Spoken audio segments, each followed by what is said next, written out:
네, 안녕하십니까. 네. 네, 저희는 토요일 새벽에 이 대한민국은 놀라운 기적을 맛봤습니다. 저는 안 봤습니다. 제가 안 봐서 이긴 것 같습니다. 그래서 16강도 안 볼 생각인데, 예. 이 축구 16강 갔다고 온 언론이 난리가 났고, 기적이다, 이변이다, 막 얘기를 하고 있는데, 자, 우리 주님이 하신 일은 얼마나 더 놀랍고 위대한 일입니까? 근데 세상 언론은 잠잠하지 않습니까? 참 통탄할 일이 아닌가 생각이 되어집니다. 하나님께서는 매일매일 우리의 삶에서 16강보다도 놀라운 일들을 우리 삶에 사실은 이루고 계십니다. 우리가 하루하루 살아가는 매 순간이 이 하나님의 은혜고, 예배 시간에 함께 나눴던 시편 117편 2절에 있는 것처럼 여호와의 그 인자하심이 너무나 크고 참 놀라운 것을 저희가 함께 찬양하기를 원합니다. 오늘은 요한일서 강의 14번째 시간 함께 나누기를 원합니다. 본문은 요한일서 5장 16절 17절 말씀입니다. 16절 17절 제가 읽겠습니다. 누구든지 형제가 사망에 이르지 아니하는 죄에 범하는 것을 보거든 구하라. 그리하면 사망에 이르지 아니하는 범죄자들을 위하여 그에게 생명을 주시리라. 사망에 이르는 죄가 있으니 이에 관하여 나는 구하라 하지 않노라. 모든 불의가 죄로 돼 사망에 이르지 아니하는 죄도 있도다. 성도님들, 우리 삶의 그 기쁨이 과연 어디로부터 오겠습니까? 우리 삶의 그 행복은 과연 어디로부터 오겠습니까? 우리는 어디서 그 기쁨과 행복을 과연 찾고 계십니까? 연말로 오면 올수록 너무 분주하고 바쁘고 기쁨, 행복 전혀 생각을 할 겨를조차 없습니다. 이처럼 우리는 우리의 삶을 너무나 부지런히 열심히 달려와서 우리 삶에 어떤 즐거움이 있었는지, 어떤 행복함이 있었는지 잊고 살아가는 이런 시기인 것을 알게 됩니다. 요한일서 1장 3, 4절을 말씀을 보게 되면, 요한은 우리가 보고 들은 바를 너희에게 전함은 너희로 우리와 사귐이 있게 하려 함이니 우리의 사귐은 아버지와 그의 아들 예수 그리스도와 더불어 누림이라.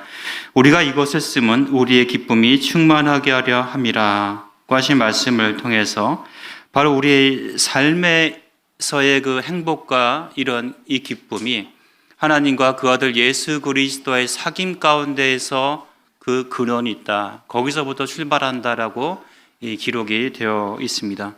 실로 요한은 이 요한일서를 통해서 하나님과의 사귐을 통한 그리스도인의 그 기쁨을, 또 진리를 통한 하나님의 그 참사랑을, 또 그리스도의 그 대적 사역을 통한 이 진실한 형제 사랑이 무엇인지에 대해서 이 교훈을 주고 있습니다. 또한 예수 그리스도의 오심이 이 마귀의 일을 멸하는 것이고, 또 하나님께로부터 난 이 자들, 믿는 신자들의 삶에서 이 거룩한 이 삶이 계속 되어 있어야 된다. 즉 믿는 사람들은 죄 가운데 거할 수가 없고 또 죄를 범할 수 없다라고 요한은 계속해서 강조하고 말씀을 하고 있습니다. 그렇다고 한다면 믿는 사람들의, 믿는 신자들의 삶의 그 기쁨의 원천이, 행복의 그 근원이 어디로부터 나오느냐? 바로 요한은 그것이 이 거룩에 있다라고 말씀을 하고 있는 것입니다. 우리가 사는 이 세상에서의 그 삶, 이 여정 가운데에서 우리가 행복한 삶을 살기 위한 그 여정 가운데에서 우리가 반드시 기억하고 순종해야 될 것이 바로 이 거룩하라고 하신 이 하나님의 명령이라는 사실을 오늘 본문을 통해서 우리에게 말씀을 해주고 있는 것입니다.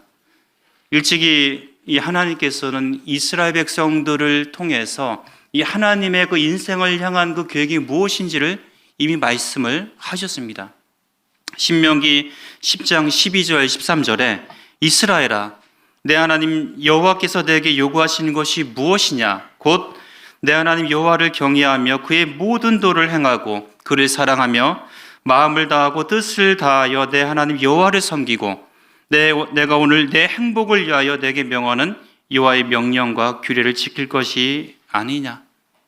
이스라엘 백성들에게 하나님께서 내가 너희들에게 원하는 삶은 나를 경외하고 내 말에 순종하고 나를 사랑하는 것, 이것이 바로 이스라엘 너희에게 준 행복한 삶이다. 이렇게 말씀을 하셨다는 거죠. 그래서 하나님이 요구하시는 것은 오늘 내 행복을 위해서 하나님께서 이렇게 말씀을 하고 있다는 거죠. 하나님께서는 인생의 삶이 수고와 슬픔이 아니라 이 하나님 앞에서 하나님 섬기는 것이, 하나님 예배하는 것이 진정 즐겁고 기쁨이 되기를 원하신다는 것입니다. 그래서 우리 주님이 이 땅 가운데 오셔서 나는 수고하고 무거운 짐 자자들아 다 내게로 오라고 주님 말씀하고 계시지 않습니까? 내가 너희에게 쉼을 주겠다, 평안을 주겠다, 행복을 주겠다, 이렇게 말씀을 하고 계십니다. 그래서 우리는 아직 이 완전한 이 궁극적인 행복을 누리고 있지는 못합니다.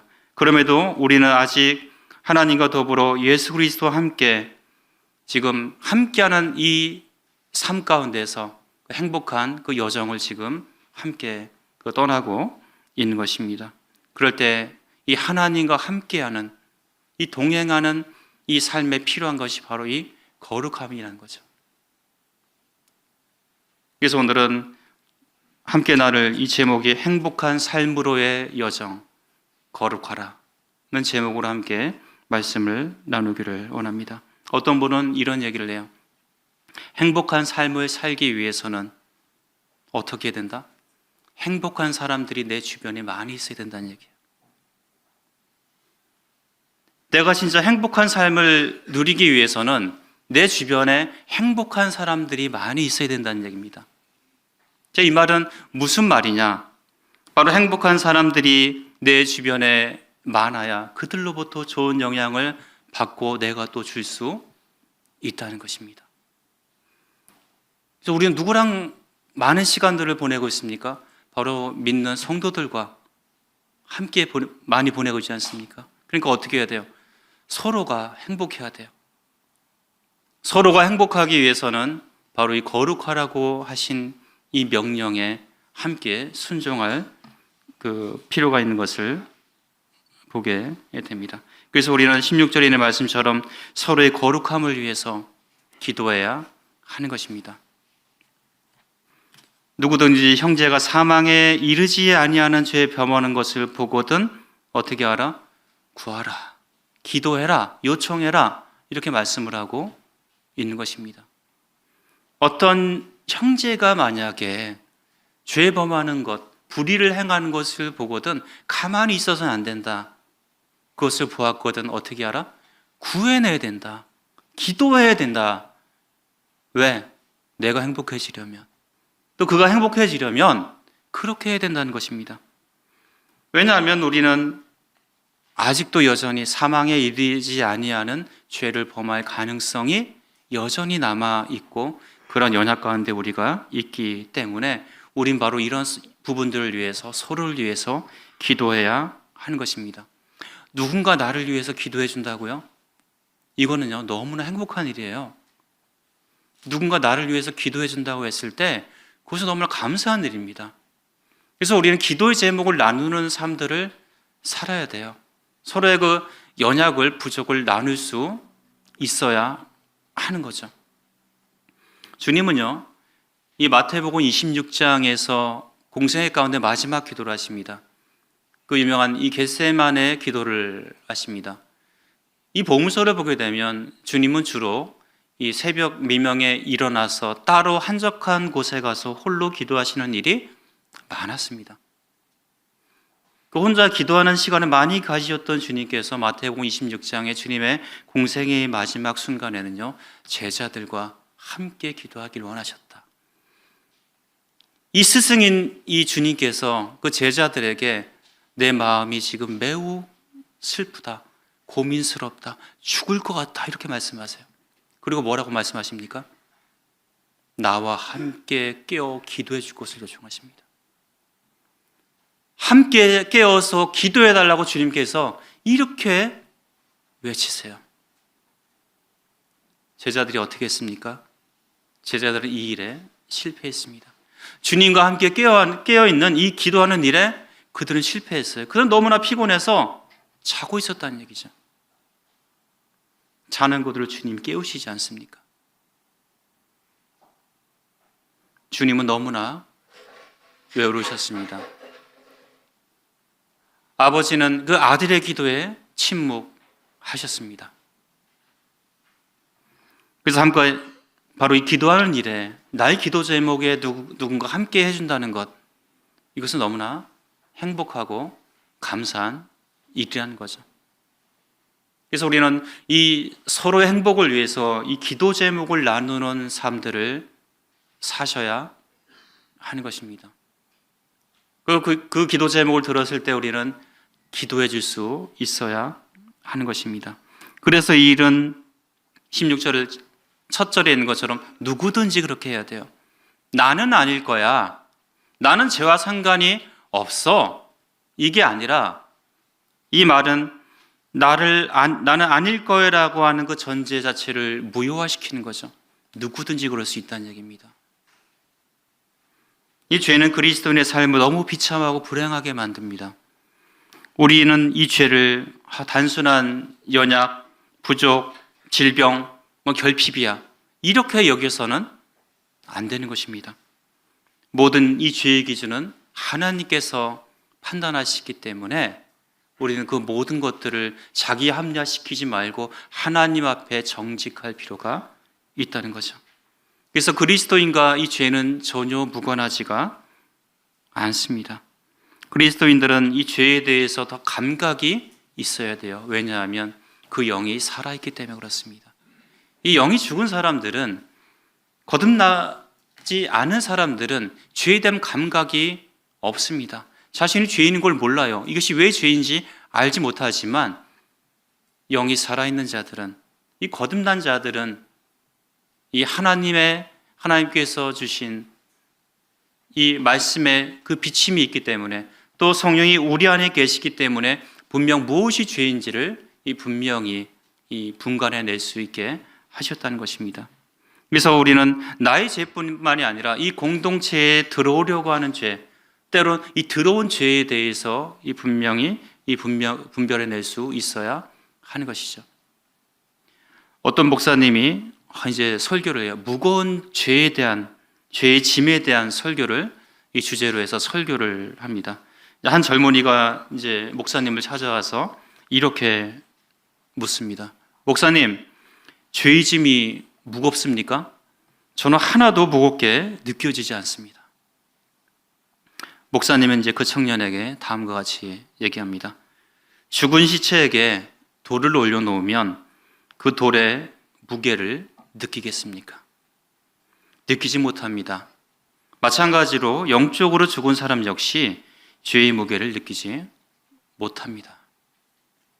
영이 죽은 사람들은 이 죄의 무게감을 느끼지 못한다는 거죠. 근데 영이 살아있는 거듭난 사람들은 이 죄의 무게감을 확실히 느낀다는 것입니다. 그래서 이렇게 해서는 안 된다, 이것은 하나님이 결코 기뻐하는 일이 아니라는 사실을 깨닫기 때문에 철저히 하나님 앞에 이것을 자백하고 회개를 하게 되는 거죠. 우리가 단순히 쉽게 넘어가는 것들이 너무 많이 있지 않습니까? 여러분 거짓말을 한다든지 상습적, 고의적, 계획적으로 하는 이 거짓말들, 이것은 그럴 수 있어, 이게 아니라 하나님을 이건 뭐라고요? 죄로 여기신다는 거죠. 또 우리 입에서 쉽게 튀어나오는 욕설, 우리 청소년들, 이 교회에서는 어떤지 모르지만 학교 가면은 같이, 제가 알기로는 대부분 다 같이 하는 걸로 알아요. 입에서 막 쌍욕이 나오죠, 그죠? 저는 집에서 저희 자녀들이 입에서 욕이 튀어나오면 가만두지 않습니다. 그러나 저희 집에서 곡소리가 날 정도로 제가 엄하게 다룹니다. 그걸 죄로 여기기 때문에 그렇습니다. 저는 왜 그런 경험이 있냐면, 제가 거듭나서 고등학생 때 제가 이제 거듭났는데 어느 순간 보니까 제 입에서 막 욕이 나오는 거예요. 그래서 내가 믿는 사람으로서 내 입에서 욕이 나오는 게 과연 맞을까? 제가 여기에 대해 고민을 합니다, 이제. 근데 성경을 보니까 그게 아니에요. 내 입에서, 하나님 믿는 내 입에서 찬송과 저주가 함께 나올 수가 없더라고요. 제가 그 말씀이 제 마음에 박혀가지고 제가 그 뒤부터는 욕을 안 해요. 제가 욕을 하려고 하는 순간부터 그 말씀이 딱 생각이 나니까 저는 그걸 죄로 분명히 인식을 하고 여겼습니다. 그래서요, 죄는 버리는 거잖아요. 이 죄의 무게감이 있다는 얘기죠. 거짓말을 하고 욕했을 때 내 양심에 진짜 찔림이 돼서 하나님 앞에 회개해야 된다는 얘기죠, 엎드려서. 이 죄의 무게감을 느끼는 사람이 진정 거듭난 사람이라는 것입니다. 그래서 신자들은 분명 죄에 대해서 감각을 가지고 있어야 하는 것입니다. 그것은 연약이야, 그냥 실수였어, 이렇게 여겨서는 안 된다는 것입니다. 그리고 두 번째 것은 분별해서 우리는 기도해야 돼요. 분별하면서. 요한은 이 4장 1절에서 영을 다 믿지 말고 오직 영들이 하나님께 속하였나 분별하라, 이렇게 얘기해요. 많은 거짓 선지자가 세상에 나왔다라고 말하고 있습니다. 이 영들을 분별할 수 있어야 된다. 거짓 선지자가 나왔다, 이렇게 말씀을 하고 있는데, 이 요한도 여기서 분명히 두 가지를 얘기하고 있습니다. 사망에 이르는 죄와 사망이 이르지 않는 죄가 있다, 이렇게 얘기하고 있어요. 이걸 구분을 두고 있다는 거죠. 과연 왜 이렇게 했을까? 저는 기도도 분별해야 된다고 생각이 되어집니다. 거짓 선지자도 기도해요. 거짓 영을 가진 자들도요, 기도하더라 이거예요. 이단에 속한 사람들도요, 기도한다고 해요. 어떤 기도를 합니까? 하나님의 말씀이 이루게 해달라고 기도하는데, 그것이 뭡니까? 성경이 말하고 있는 정통 교리에서 벗어나는 것들이 이루어지게 해달라고 기도하는 자들이 이단에 속한 자들의 기도였다는 거죠. 그래서 모든 기도가 다 아멘이 되는 것이 아니라 기도는 분별 가운데서 할 필요가 있다는 것입니다. 그래서 우리는 아무 생각 없이 해서는 안 된다는 거죠. 어떤 범죄한 성도가 그 범죄한 일들로 인해서 그것이 이루어질 수 있게 기도해 주세요라고 했을 때 네, 알겠습니다, 이렇게 해서는 안 된다는 거죠. 어떤 성도가 기도 요청을 합니다. 제가 이제 입시를 앞두고 있는데 이제 취직을 해야 되는데 합격하게 해달라고 기도해 주세요. 얼마나 좋은 일이에요. 기도해 주겠습니다. 근데 그 성도를 봤는데 교회 잘 나오지도 않아요. 믿는 신자의 그 예배나 어떤 섬김의 영향에 전혀 참여하지 않습니다. 근데 자기가 이제 본인이 다급해지니까 기도 요청을 해요. 물론 우리 성도님들은 그 요청했을 때 기도해 준 게 더 대답하죠. 기도하시겠죠. 그런데 그 기도는 과연 누구를 위한 기도일까요? 그것이 진정 하나님의 말씀과 뜻을 이루기 위한 기도일까요? 아니면 그 기도를 이용하려고 하는 것일까요? 우리는 그 성도의 그 기도 요청에 어떤 취업이 아니라 사실은 그 성도가 하나님과의 바른 관계, 신앙의 그 회복을 위해서 믿는 신자의 그 책무를 다할 수 있도록 하나님의 나라와 의를 구하는 그 삶의 우선순위가 분명히 서도록 기도하는 일이 더 우선이 될 필요가 있다는 것이죠. 이것이 사망에 이르지 않는 그 죄를 범한 그 형제를 위한 그 기도여야 한다는 것입니다. 바로 이 사망에 이르지 아니하는 죄, 하나님 앞에서 불의한, 불충한 그런 부분들을 위해서 그가 회복되도록 이 기도할 필요가 있다라고 요한은 얘기하고 있는 거죠. 왜? 하나님과의 사귐, 하나님 앞에서의 이 기쁨, 하나님과 함께하는 그 행복한 신앙의 여정이 되기 위해서는 무엇보다도 이것이 우선되어야 할 필요가 있기 때문이라는 것입니다. 먼저 요한은 사망에 이르는 죄가 있다라고 얘기를 하고 있습니다. 여기에 대해서는 참 여러 견해들이 있어요. 어떤 사람은 이 죄는 고린도전서 11장 30절에 있는 것처럼 주의 그 떡과 잔을 분별 없이 먹고 마시는 이 사람들, 주의 이 몸을 욕되게 한 사람들이 한 죄다라고 분별하는 분이 있고, 어떤 사람은 사도행전 5장에 그 성령을 속인 아나니아와 삽비라의 죄를 의미한다라는 분도 있고, 어떤 사람은 레위기 20장 27절에 있는 것처럼 우상을 섬긴 죄, 접신한 자, 또 은밀한 죄를 범한 자, 간음죄를 범한 자라고 분별하기도 합니다. 또 어떤 사람은 마태복음 12장 31절, 32절에 있는 것처럼 성령을 모독하거나 인자를 거역한 그 죄다라고 말을 하는 분이 있고, 어떤 사람은 고의적으로 사람을 죽인 이런 사람들의 이 죄다라고 이 분별하는 사람들도 있습니다. 그런데 많은 성경학자들은 분별하기를 이것은 이 배도의 죄로 이렇게 이 분별을 하고 있습니다. WBC 주석의 스테핀 스말리는 이렇게 얘기합니다. 우리는 요한이 이 사망에 이르지 않는 죄의 가능성을 신자들에게 돌리고 있지만, 이 사망의 죄는 이 적그리스도적인 이 불신자들이나 혹 이 적이 되는 신자들에게 돌리고 있다라고 얘기하고 있고, 로이드 존슨 목사는 이 사망에 이르는 죄는 적그리스도의 교훈에 미혹된 것으로 보았고, 히브리서 6장 4절에서 6절의 배교와 같은 죄로 보고 있습니다. F.F. 브루스도 이 사망에 이르는 죄를 적그리스도의 가르침에 미혹된 죄로 이렇게 분별을 하고 있다는 것이죠. 그래서 이 플러머는 여기에 대해서 이제 이렇게 기록합니다. 이 사망에 이르는 죄는 어떤 극악한 행위가 아니라 고의로 택하고, 또한 이 고집하는 죄악된 상태나 또 습관을 말한다. 그것은 끊임없이 또 극도로 하나님을 대적하는 것이다.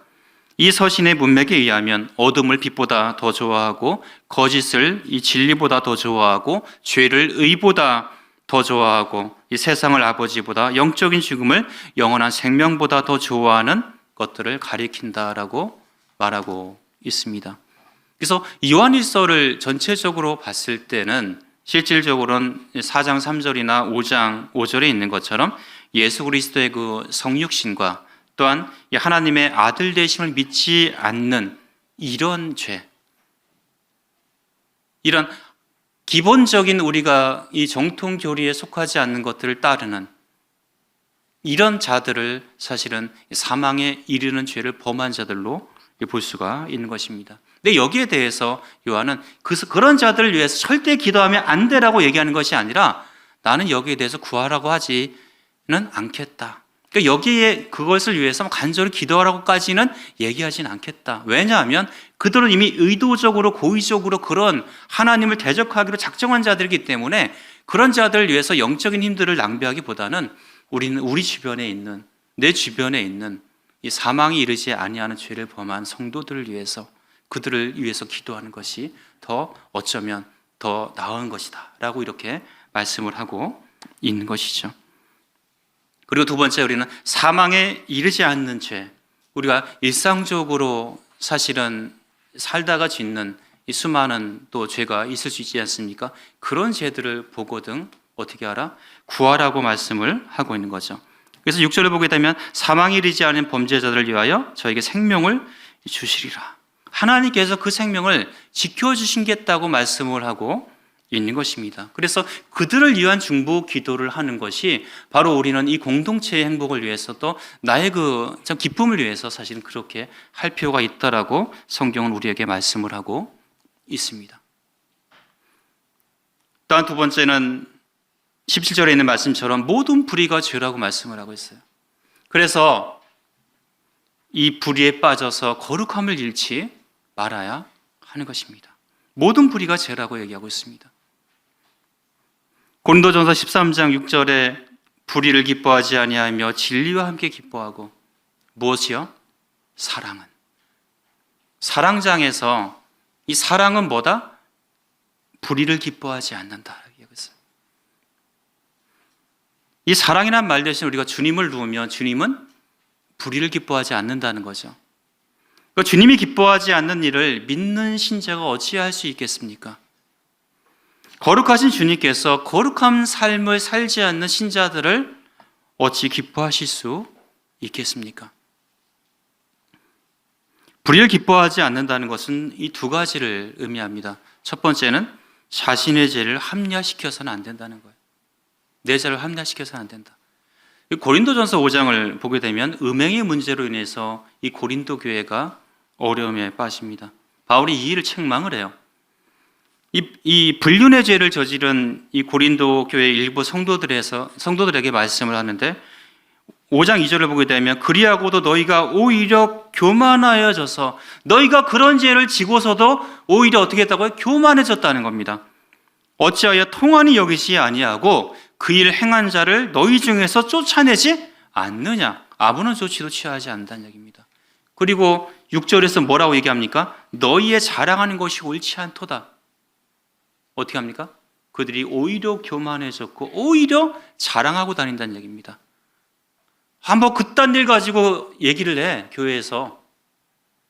그딴 일로 여긴다는 거죠, 그 죄를. 뭐가 그들이 잘못이야? 이렇게 얘기한다는 거죠. 오히려 큰 소리 치고 있다는 얘기입니다. 자기 죄를 어떻게 해요? 합리화시킨다는 겁니다. 우린요, 이 기준을 내 기준이 아니라 하나님의 말씀이 기준이 되어야 되고 하나님 앞에서 선한 양심을 가지고 행동해야 하는 거죠. 그래서 하나님 말씀이 반드시 내 삶의, 내 행동의 그 기준이 돼야 하는 거죠. 그렇다고 한다면 아무 자랑할 것이 없어요, 나는. 말씀 앞에 내가 무엇을 자랑할 수 있겠습니까? 그 죄를 합리화시키고 그것을 감싸 안으려고 하는 그 태도조차도 결국 용납해서는 안 된다는 것입니다. 불의한 일을 행하면 불행하게 됩니다. 내가 고통스럽고 내 가족이 고통스럽고 이 교회가 고통스럽게 되는 일이라는 거죠. 자기 합리하면 안 돼요. 두 번째, 또 타인의 불의를 기뻐해서는 안 된다는 것입니다. 요한복음 8장에 서기관과 바리새인들이 간음증에 잡힌 여인을 끌고 와요. 이들이 하나님의 그 율법을 거룩히 순수한 마음에서 지키기 위해서 그 여인을 끌고 왔을까요? 아니에요. 이 여인의 그 불의한 행동을 보고서 누구를? 예수님을 올무에 빠뜨리기 위해서 시험에 들게 하려고 끌고 온 거예요. 불의한. 그래서 이 여인의 불의한 행동을 그들은 어떻게 했어요? 자신들의 그 정적을 제거할 이 도구로 사용하기 위해 끌고 왔다는 거죠. 이 일을 기뻐했다는 얘기입니다. 그렇게 해서는 안 된다는 거죠. 우리도 타인의 그 불의한 일, 잘못된 것들을 드러내려고 하지 않습니까, 일부러? 그런 일들을 내 자신을 드러내는 일에 사용하려고 하지 않습니까? 그렇게 해서 안 된다는 거죠. 이 불의는 이 거룩함을 잃어버리게 하는 것이 우리는 잊지 말아야 하는 것입니다. 또한 거룩한 삶을 살아가지 않은 신자는 불행합니다. 기쁨 없어요. 교회 나와도 예배 드려도 아무런 감각이 없는 겁니다. 이것이 기쁨인지 행복인지 모르는 거예요. 말씀을 들어도 아무런 감각이 없고 예배를 드려도 아무 감각이 없고 죄에 대해 얘기해도 아무런 감각이 없습니다. 구원의 즐거움, 예배의 행복 모른다는 거죠. 윌리엄 맥도날드는 신자주직에서 이 본문을 이렇게 얘기합니다. 모든 불의가 죄다. 그리고 사망에 이르지 않는 죄가 있다. 자신의 행동에 주의하지 않는 것이 우리 자신과 다른 사람에게 온갖 불행을 불러올 수가 있다. 즉 거룩한 삶을 살지 않는 것은 믿는 신자의 삶을 불행하게 만드는 것입니다. 죄는요, 우리를 너무나 힘들게 합니다. 이 죄는 성령을 근심하게 하고 우리의 기도를 응답받지 못하게 하고 우리의 영적인 힘을 빼앗고 우리의 기쁨을 빼앗고 하나님의 이 징계를 유도하게 하고 하나님과 또 나와 성도와의 이 교제에 어려움을 끼치게 하는 거죠. 우리가 하나님 안에서 영적으로 누릴 수 있는 모든 것들을 앗아가는 게 이 불입니다. 이 죄입니다. 그럼에도 여기에 대해서 우리가 아무런 조치를 취하지 않는다면, 여기에 대해서 어떠한 기도도 하지 않는다면 우리가 이 거룩하신 그 하나님 앞에서 어찌 온전히 설 수 있겠습니까? 신자의 행복한 삶을 살아가는 그 여정이 진정 행복하려면 거룩한 삶을 살아가는 그리스도인들이 내 주변에 많이 있어야 된다는 거죠. 진짜 내가 행복해지려면 내 주변에 행복한 사람들이 많아지고 내가 거룩해지려면 내 주변에 이 거룩한 성도들이 많이 있어야 하는 것입니다.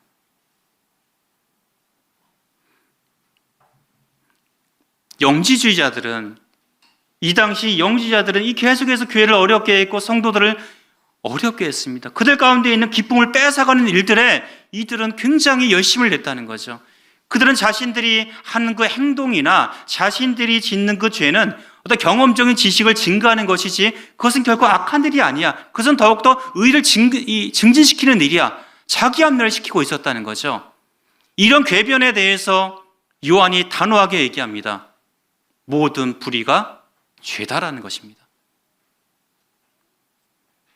딱 이 한마디예요. 모든 불의는 죄라고 얘기를 하고 있습니다.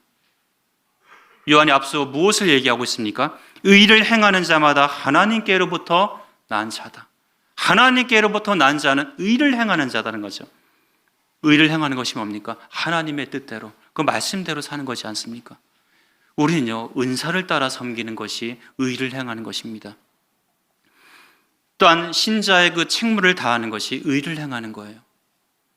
우리의 예배와 또한 집회의 그 참석과 말씀과 기도의 삶과 이런 기본적으로 해야 될 믿는 사람들의 삶을 살아가는 것이 의를 행하는 것입니다. 우리가 마땅히 헌신하고 섬겨야 할 부분들에 대해서 헌신하고 섬기는 것이 의를 행하는 것입니다. 이 교회에 많은 필요가 있는데도 불구하고 교회의 어떤 요구에 대해서 저는 됐어요, 다음에 할게요, 이런 말이 너무나 많이 들리는 것은 우리가 과연 의를 행하는 자인지를 돌아보게 하는 것입니다. 또 옳은 일을, 하나님의 뜻을 행하는 것을, 의를 행하는 것을 막는 것도 불의한 것입니다. 우리는 그 부분들을 분별해낼 수 있어야 하는 것입니다. 연말에 많은 계획들을 세우고 많은 일꾼들을 필요로 하고 있습니다.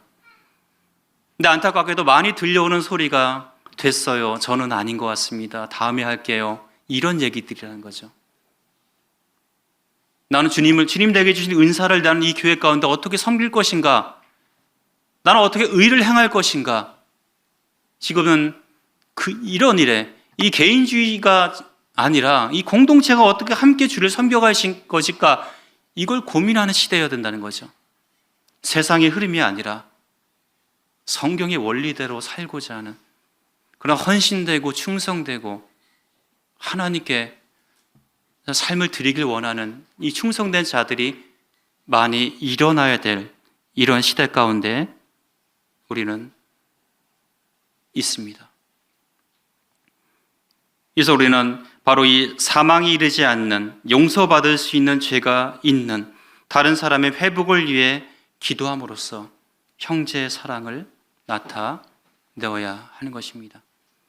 어떤 형제나 자매의 그 어려움을 잠시 도와주는 것, 필요를 잠시 도와주는 것, 이것도 필요하지만 더 큰 형제 사랑은 사도 요한은 말하기를 바로 그가 범죄하지 않도록 거룩한 삶을 살 수 있도록 그 부분을 위해서 기도해 주는 것이 진정한 형제 사랑이라고 말하고 있는 것입니다.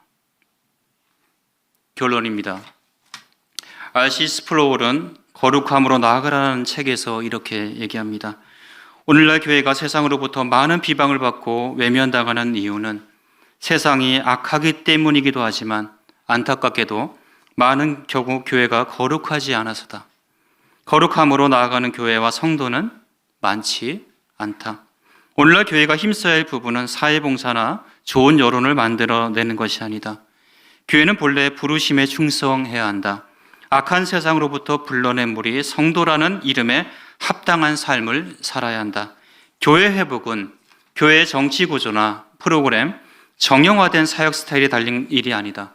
궁극적으로 교회는 윌리엄 맥도날드가 쓴 책의 제목처럼 잊혀진 명령, 거룩하라는 이 부르심에 전적으로 순종해야 한다. 사도 요한의 말처럼 주를 향하여 이 소망을 가진 자마다 그의 깨끗하심과 같이 자기를 깨끗하게 한다. 성도님들, 행복하십니까? 만일 행복하지 못한 삶, 기쁨이 없는 삶을 살고 있다면 거룩하라고 하신 그 하나님의 명령을 내가 지금 잊고 살아가지는 않는지 돌아봐야 하는 것입니다. 믿는 신자의 행복한 삶의 여정에 내가 거룩하니 너희도 거룩하라고 하신 말씀이 언제나 매일매일의 삶에서 순종되어지기를 기도합니다. 기도하시겠습니다. 아버지 하나님,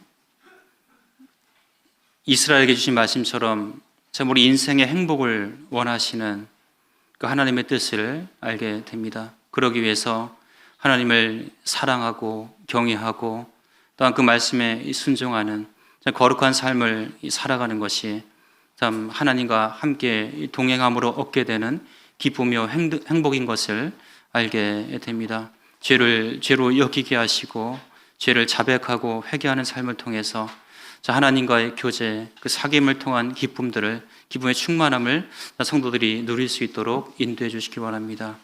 저희 가운데 있는 혹 불의가 있다고 한다면, 숨겨진 죄가 있다고 한다면 드러나게 하시고 그 부분에 대해서 회개하게 하시고 하나님과 더 가까이 사귀는 이런 삶들을 저희 믿는 자들이 살아갈 수 있도록 인도하시고 이 교회를 지켜주셔서 악으로부터 이 죄로부터 거룩함을 유지할 수 있도록 주께서 함께해 주시기를 간절히 기도합니다. 오늘 말씀으로 인도해 주신 거 감사하고 우리 주 예수 그리스도의 이름으로 감사하며 기도드렸습니다. 아멘.